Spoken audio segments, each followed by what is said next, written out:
Hello， 大家好，我係阿日，歡迎返嚟阿日遊戲記錄。今日嚟玩《哈利波特魔法覺醒》。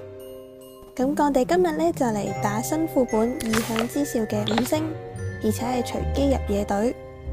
咁睇下我帶咩卡牌先啦。一開始打第一關，我會帶呢啲牌。打第二關會轉2張牌，就會將充氣咒轉移形換影，然後水爐轉破心戶。伙伴就係波特、Cassandra、丹尼爾。咁我哋就開始啦。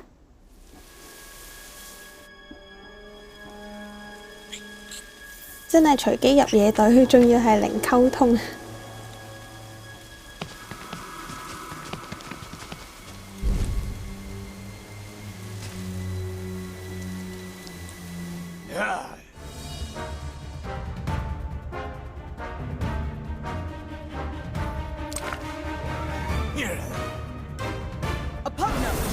第一關主要就用咒藥瘋狂輸出呢個紅衫黑巫師，水爐同充氣咒就用嚟控住啲細怪同埋黑巫師嘅。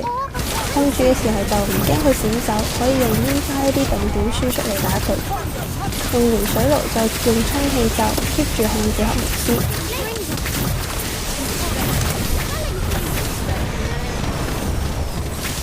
其他隊友用緊水爐嘅時候，我嘅煙花 CD 員就又可以打一波配合啦。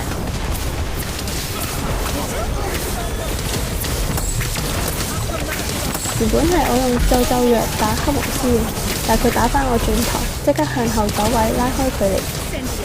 佢嘅咒藥好痛，拉開距離就會技能中斷。再有水爐啦，第一關都知有咒藥就咒藥，有水爐就水爐。呢2張係呢關嘅主要卡牌，配合符咒倒轉就可以幾乎無間斷咁用，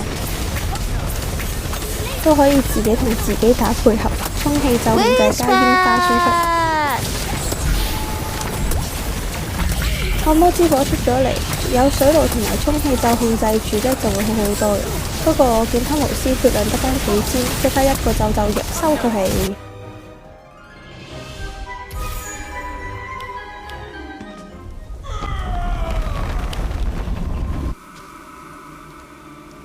轉卡牌，將水爐同充氣咒換成移形換影同埋破心戶。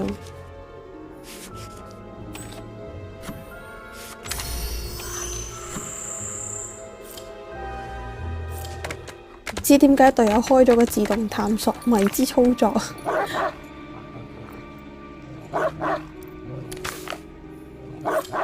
我確認一下自動探索係關嘅。真係迷之操作，人都成日打唔過，電腦會打得過咩？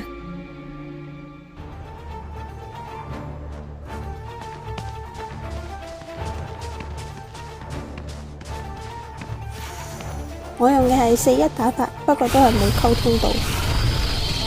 落場打再睇下點。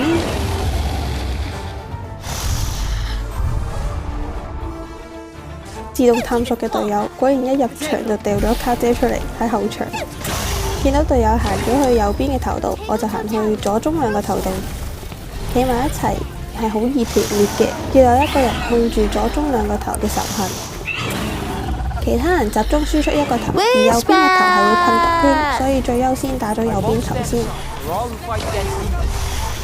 一邊用煙花同咒藥輸出，一邊用各種護盾同回血奶住自己。第一個頭嘅血量到咗圓點點，全部頭就會一齊縮入地底啦。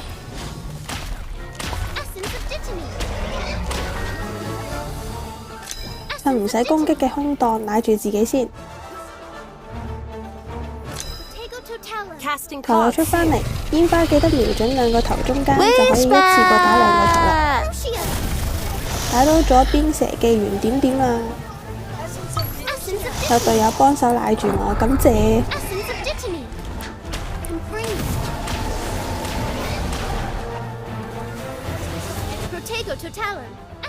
留意第2個頭都差唔多到圓點點，即刻輸出一波。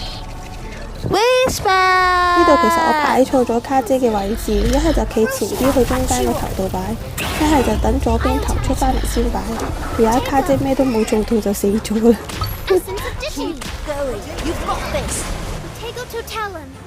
呢關最緊要係唔好全部人都冇人，好多人都會帶冇人保護自己，但係呢隻鑊見唔到人呢，就會開全圖 AOE 噶啦，冇得避，痛到喊，都係其中一個要4-1打法嘅原因。呢個隊友冇發現佢哋已經打爆咗右邊頭嘅波波，雖然睇就個頭仲喺度，其實已經縮緊入去啦。佢呢支水噴係完全打唔到嘅。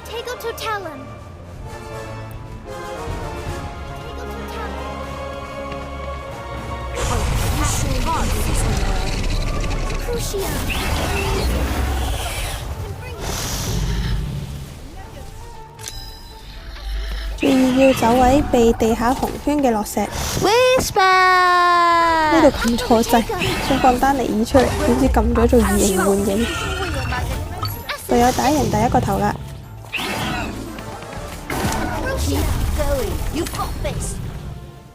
冇分別啦，都係咁樣繼續打同埋保護自己。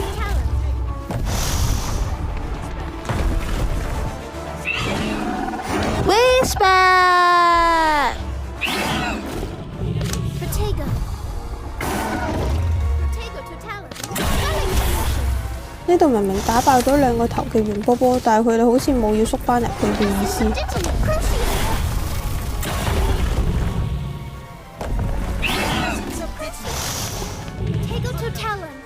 咁就繼續輸出啦。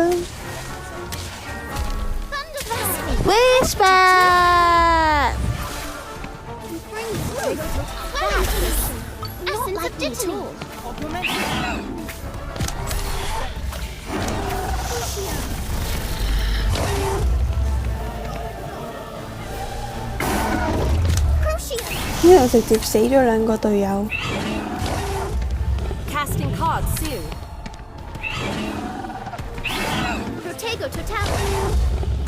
行後一啲，保護好自己，順手掉埋個煙花就加入救援啦。中間嘅頭死咗，剩低左邊都差唔多啦。完，7分鐘都唔使。估唔到打野隊都咁順利。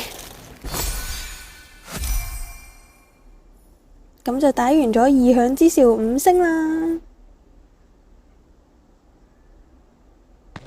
好啦，咁今集就嚟到呢度，大家記得 follow 阿日同埋 CLSS、comment、subscribe、like 同埋 share 啦。我哋下集再見啦，拜拜。